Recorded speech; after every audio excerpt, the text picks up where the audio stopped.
Ayan, balikan natin. Kaya nga dahil dito si Jesus ay sinimulang usigin ng mga pinuno ng mga Hudyo sapagkat ginawa niya ito sa araw ng pamamahinga. Okay, tingnan, binasa natin kanina ni anumang bagay wag mong gagawin, di ba? Kaya yan nila si Jesus Christ. Hindi nila alam na si Jesus Christ nga pala yung nagbigay ng batas na yun. Hindi nila kilala si Jesus Christ eh. Di ba? Babasa natin yan sa magbubukas tayo sa internet dito. Sa Juan yan. Medyo standby lang kunti ano.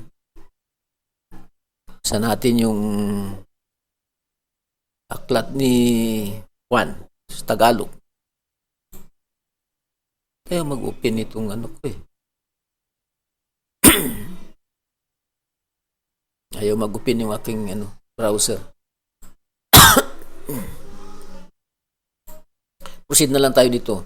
Sa aklat ni Marcos, sinabi rin ni Jesus, itinakda ang araw ng pamamahinga para sa tao. Hindi nilikha ang tao para sa araw ng pamamahinga.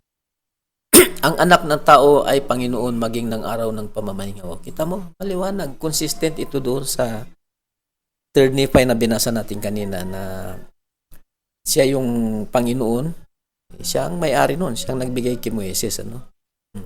So, ginawa itong pamamahinga para sa tao. Hindi ang tao para sa pamamahinga. Parang halimbawa, ganito. Binigyan ako ninong ko ng gitara. Ang gitara na yun para sa akin. So, ibig sabihin, akin na yung gitara, binigay niya, no? Bahala na ako kung kailan ko ito tutugtugin, kailan ko itatagbo, kailan ko gagamitin. Diba? Kasi para sa akin yun eh. Hindi niya naman binigay ang gitara kundi para sa gitara ako, hindi. Ang gitara ay para sa akin. Ibig sabihin ako ang masusunod, di ba? So, ganun yung sabat. Tayo ang masusunod. Pero ang sabi ni Jesus Christ, mamaya tatalakayin natin. Ganun yun, ano? Sabi pa dito sa aklat din ni John, sa Gospel ni John, ibinigay sa inyo ni Moises ang utos tungkol sa pagtutuli, bagamat hindi ito nagmula sa kanya, kundi sa inyong mga ninuno. Ayun. At ginagawa ninyo ito kahit araw ng pamamahinga. Kung itinutuli ang isang sanggol na lalaki kahit araw ng pamamahinga para masunod ang utos ni Moises, bakit kayo nagagalit sa akin dahil nagpapagaling ako ng isang tao sa araw ng pamamahinga? Huwag kayong humatul batay sa anyo, kundi humatul kayo batay sa matuwid na pamantayan. Ayan. Yung mga reason ni Jesus Christ ibinibigay sa kanila. Sa Matthew chapter 12, pagkaalis ni Jesus sa puok na iyon, pumasok siya sa sinaguga. May isang lalaki roon na paralisado. Ayun na nga yung kanina.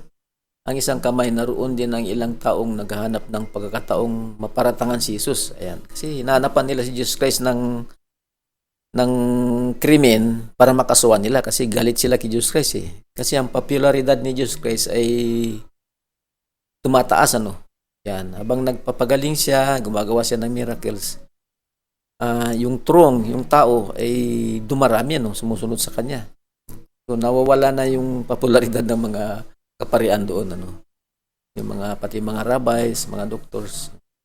Tinanong sila ni Jesus, naayon ba sa kautusan ang magpagaling ng may sakit kung araw ng pamamahinga?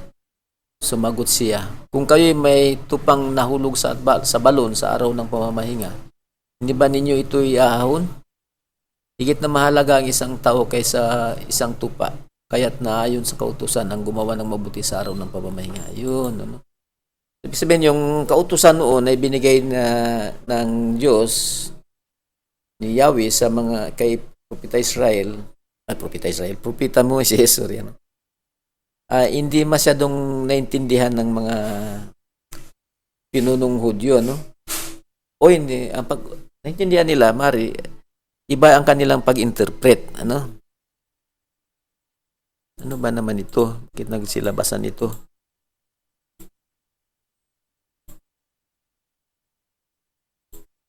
Ang dami.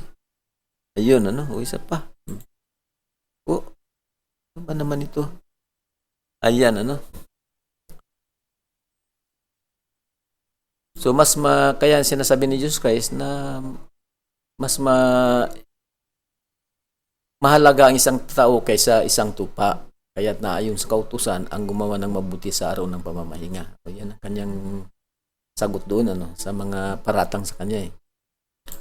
Pagkatapos sinabi ni Jesus sa lalaki, iunat mo ang iyong kamay. Iniunat nga ng lalaki ang kanyang kamay. Ito'y gumaling kaya ng kabilang kamay. Tama mo, ganyan ang kanyang kapangyarihan ni Jesus Christ. Kaya't umalis ang mga Parisiyong naruroon at nag-usap-usap kung paano nila may papapatay si Jesus. Grabe. Kasi nga, di ba doon sa batas ni Moises, sabi ng Diyos, sino mang naglabag ng batas ng pamamahinga ay kailangang patayin. Sabi naman ni Jesus Christ, hindi nyo naintindihan yun. Yung gumawa ng mabuti sa araw ng Sabat ay hindi labag. Ay para sa kanila, labag yun, papatayin nila eh.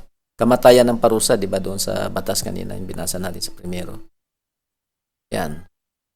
Sabi ni Jesus Christ, isang bagay pa lamang ang ginawa ko'y nagtataka na kayong lahat.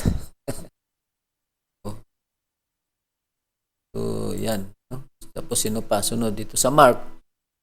Sinabi pa ni Jesus, ang gagaling ninyo para lamang masunod ang inyong mga tradisyon. Pinapawalang bisa ninyo ang utos ng Diyos. Halimbawa, iniutos ni Moises na igalang mo ang iyong ama at ina, at ang sinumang lumait sa kanyang ama o ina ay dapat patayin. Yan. Ngunit itinuturo naman ninyo na kapag sinabi ng isang tao sa kanyang ama o ina, naihandog ko na sa Diyos ang mga tulong ko sa inyo. Diba? Ang taong iyon ay hindi na ninyo pinapatulong sa kanilang mga magulang. Sa ganong paraan, pinapawalang bisa ninyo ang salita ng Diyos sa pamamagitan ng mga itinuturo ninyo. At marami pa kayong ginagawang katulad nito. Yan. Ibig sabihin, yung kanilang mga itinuturo ay hindi yun sang-ayon doon sa context, sa context ng batas. So, si Kristo, dahil siya nga nagbigay niyan, kaya alam niya eh. Alam niya yung mga nangyayari, paano nila ina-apply yung batas na yun, ay binigay niya. Ina-apply nila sa maling paraan, Actually, pabigat sa mga tao. Ayan. Sa mga taga-Galasya, tingnan natin, Ngunit bago dumating ang pananampalataya, ay nabibilanggo tayo sa ilalim ng kautusan. Ayun na nga na nakukulong tayo hanggang sa ang pananampalataya ay pinahahayag katapos. Oo, di ba? Bilanggo tayo sa kautusan kasi pag sinabi ganito, hindi ka makagalaw. Yan. Ano pat ang kautusan ay siyang naging tagapagturo natin upang ihatid tayo kay Kristo. Pang tayo ay ariing ganap sa pamamagitan ng pananampalataya. Yan. So sa English ito, the law is our schoolmaster. Ito yung tagapagturo. Para dalhin tayo kay Kristo. Yan. Ito yung ating schoolmaster. Para ihatid tayo. Di ba? Parang sumagi ka ng jeep. So yung jeep, yun yung batas. Siyempre silang masusunod. Habang nasa jeep ka, sumunod ka. Pagdating mo doon sa iyong destinasyon, bababa ka na sa jeep, hindi mo na kailangan ng jeep kasi nakarating ka na sa destinasyon mo. Ganun ang batas, di ba? So, ang batas yun, ginawa para daw tagapagturo natin para dalhin tayo kay Jesus Christ. At nang dumating na si Jesus Christ, hindi na natin kailangan. Tatapat ngayong dumating na ang pananampalataya, ay wala na tayo sa ilalim ng tagapagturo. Yan. Wala na tayo kailangan sa ilalim ng tagapagturo ng batas, ng schoolmaster. So ito si Pablo itong nagpapaliwanag eh. Unti natin maintindihan ito. Sumunod, sapagkat kayong lahat ay mga anak ng Diyos sa pamamagitan ng pananampalataya kay Kristo Jesus. Pagkat ang lahat na sa inyo ay binautismuhan kay Kristo ay binihis si Kristo. Yan. So, ibig sabihin, ito na siguro yung term na born again ka na, Kung dati ay ganito, sumusunod ka sa batas, lahat, bawal ang ganito, tapos may takdang oras. Wala na yun, Sabi niya, kasi kay Jesus Christ na Siya na yung batas, siya na yung susundin natin, Walang magiging Hudyo o Griego man, walang magiging alipin o malayaman, walang magiging lalaki o babae man, sapagkat kayong lahat ay iisa kay Jesus Christ, Kay Kristo. Yan. Ano yun? At kung kayo ay kay Kristo, kayo nga'y binhi ni Abraham at mga tagapagmana ayon sa pangako. Pag ikaw ay kay Jesus Christ, binhi ka nga ni Abraham.